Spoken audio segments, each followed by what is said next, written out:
Thank you for making the time to join me for this video on an introduction to safeguarding in lllgb.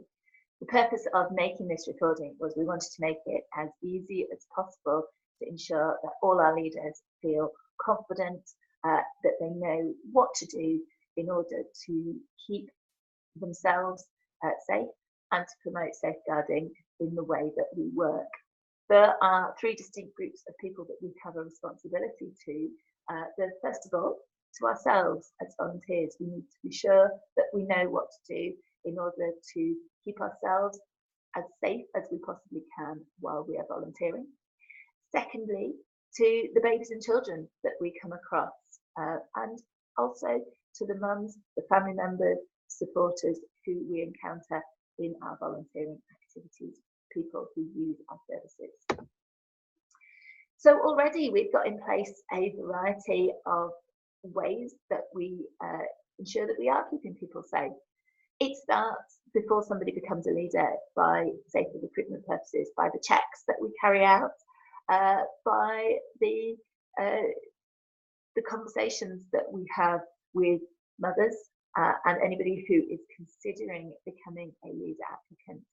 That's an ongoing conversation throughout the whole process of accreditation, really. That happens with the supporting leader, with the CLA, within the leader accreditation department, and it needs to be open and honest and to carry on throughout that process so that we keep considering whether the person who is working towards accreditation is definitely suitable to be an LLL leader. Then we need to accept that we all need training in order to make sure that we are working in the best way that we possibly can, and to recognise that expectations on us change, and we need to keep up to date in the way that we're working.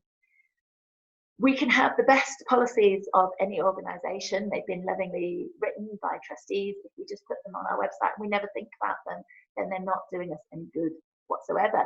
We need to integrate those into the way that we work, and we need to make sure that we are using them to inform our practice and making sure that they are actually fit for purpose when we compare them to what's happening in our meetings.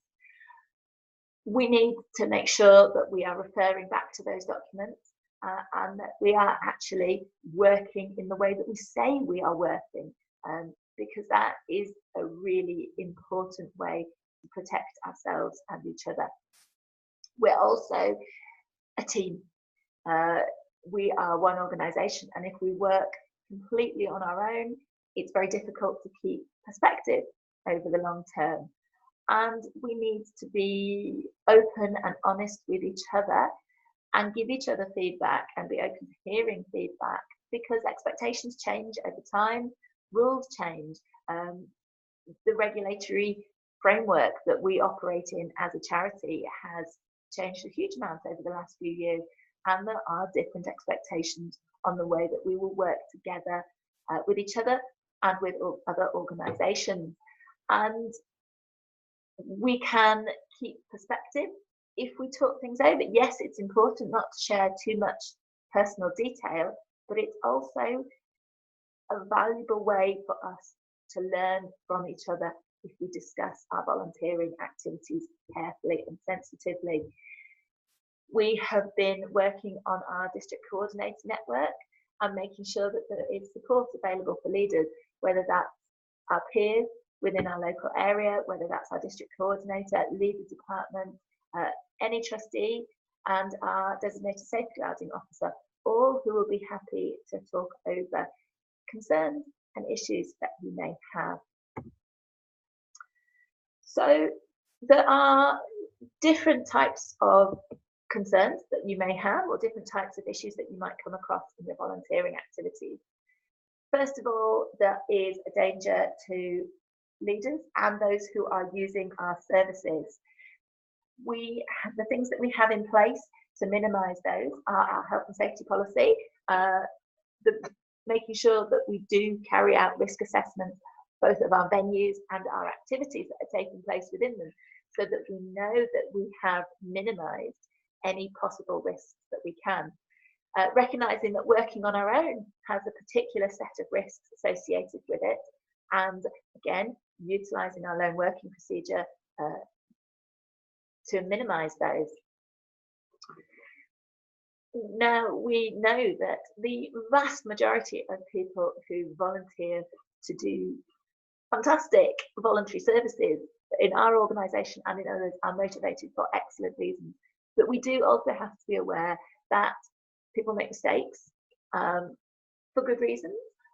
But then there are a tiny minority and small number of people who don't have the best motivation. We may become concerned about how somebody is working, and it's important for us to be aware of the framework that we have for raising concerns, and that is our whistleblowing policy and procedures. We also want to be an open, reflective organisation that uses feedback as a way to develop our service, and that is why we are open to comments from people who use our services, to feedback, whether it be positive or whether it actually be a complaint. That can be an opportunity for us to reflect and to develop our practice and to identify things that we maybe need to change. There may also be harm going on to those that we meet through lllgb that is taking place outside of our activities. That may be to a leader, to a fellow volunteer who is in a difficult situation in their life, or in fact somebody who's come to our group, to our meeting, who's active in our online group, who contacts us by the phone or by email. And still, that may be something that we need to take action on. It may be a safeguarding concern if that adult is vulnerable or if it concerns a child. And this is a phrase that you will often hear in safeguarding, that it is everybody's business, because you may well find that you have a tiny piece of information that, when it's added to other information or other concerns that have come up, make a bigger picture of something that needs to be done to support a family. And we actually, as an organisation that work with children, have a legal responsibility to make sure that everybody understands what their safeguarding responsibilities are, which is why we're here providing this training. Now, fortunately for each of us as individuals working with families, it's very simple what we need to do. We need to recognise if there's something going on that we should perhaps be feeling concerned about and doing something about. We need to be able to respond appropriately to information that's given to us, and we need to know what to do next. This slide comes as a reminder, really, that it's important to have an open mind, not to prejudge that somebody looks dodgy, that there may be nothing to be concerned about, but also that we need to not be lulled into a false sense of security.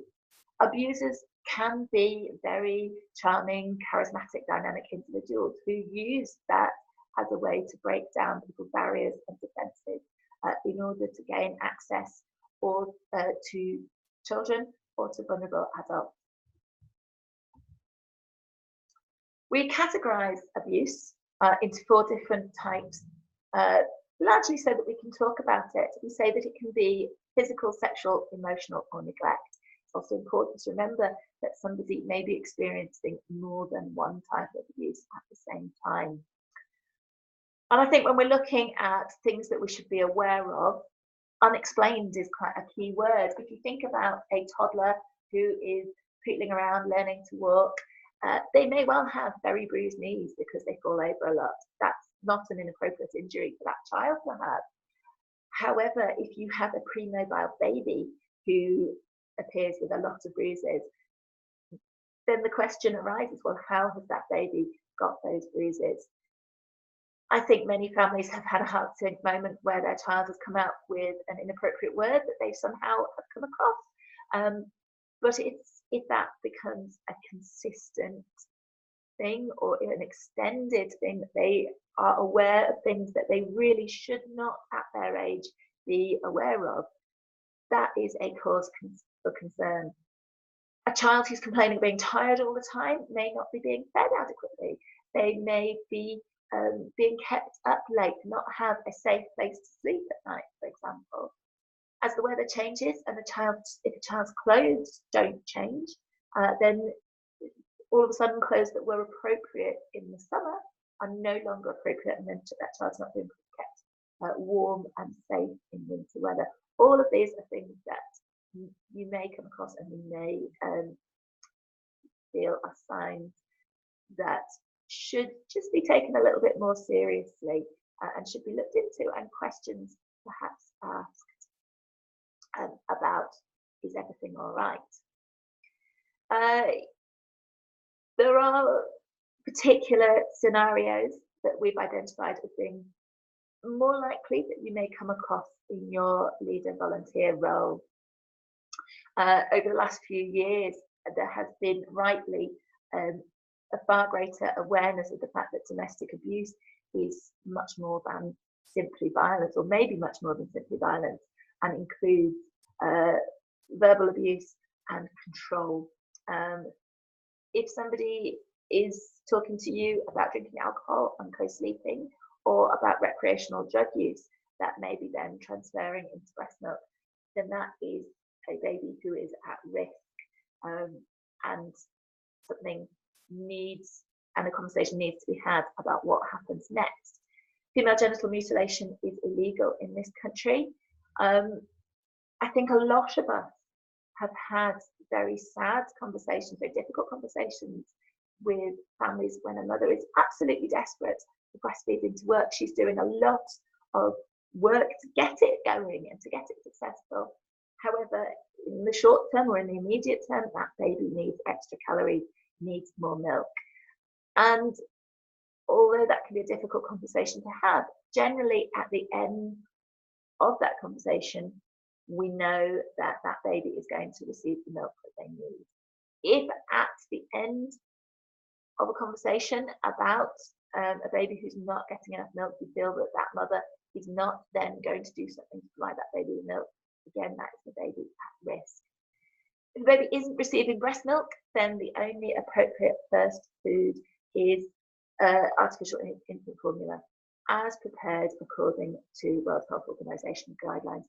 Homemade infant formula is unlikely to meet the baby's nutritional and developmental needs in order for them to be safe. So again, that is the safeguarding concern.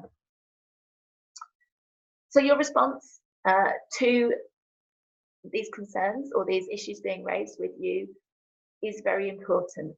And this is a chance for your leader listening skills really to come to the fore, to listen, to reassure. It may be a very big and difficult thing that that person has just done in coming to talk to you, to take them seriously and to involve them in what's going to happen next, to make sure you have explained what you are doing, particularly if you're face to face and you're wanting to take notes during the conversation, to ask for permission or to let them know that you're doing that, and to maintain that confidentiality until you have their consent to share, or until you have spoken to the lllgb designating safeguarding officer, who will be able to guide you. It's very important that we remember that we are not investigators, and that carrying out our own investigation may actually compromise what then happens next if another agency becomes involved. So we don't ask questions, we listen to what's being told to us, but we don't try and glean further information. We don't make promises that we are not going to be able to keep, like keeping things secret rather than confidential. We don't jump to conclusions and speculate. So I've mentioned the difference between secrecy and confidentiality. When you're volunteering as a leader, the information that is shared with you is confidential to lllgb, which means that if you need to carefully discuss a situation with your co-leader so that you can check that you are happy with what you're doing, you can do that. You remove that personally identifying information and you have that conversation. You've also got your district coordinator, leader department, any trustee, or the DSO in particular, it's safeguarding concern. We don't then share information onwards without the family's expressed permission. It might be that they give you permission. This might not be for a safeguarding concern in particular. It might be that they want additional support in some area. You are able then, with their permission, to go and talk to another agency. There is an exception to when you can share information without permission, and that is if you are concerned about a child or a vulnerable adult's welfare, or if you suspect the person to be involved in either terrorism or a disclosable offence, which means generally money laundering. We in our policy say that we are going to inform families in advance if we're going to be sharing information with an external agency about them. The only exception to this is if this will put the person concerned in additional danger. That may mean that you have to have a really difficult and uncomfortable conversation with the family involved, but the designated safeguarding officer will have experience of this and will be able to guide you through having that conversation in as positive a way as possible.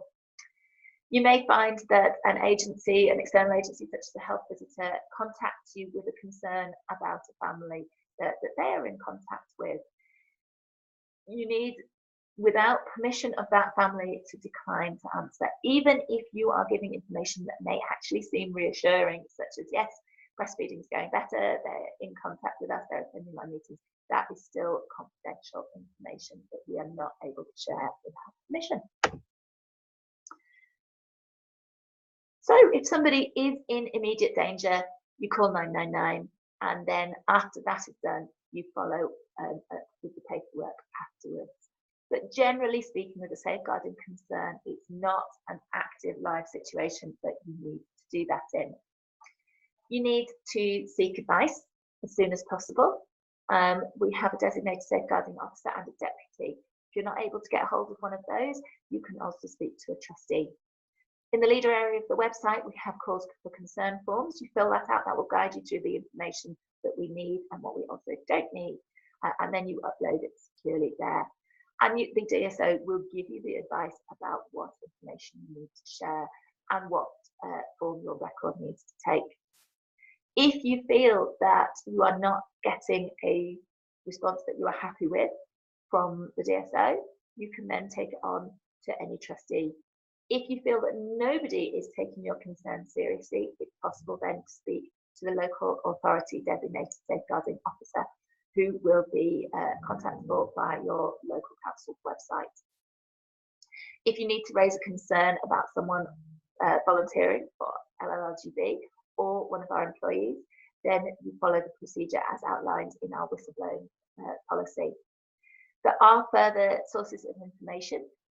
First of all of this information is available via our website, including a more detailed set of notes to go with this video. There's also our full safeguarding policy and procedures, the whistleblowing procedure and confidentiality are all available to you.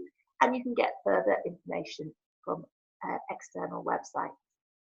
Thank you for taking the time to watch this video, and I hope that it leaves you feeling more confident that if you do find yourself in a situation where you are concerned about a child or vulnerable adult's well-being, you know what to do and you know where to find further information and support.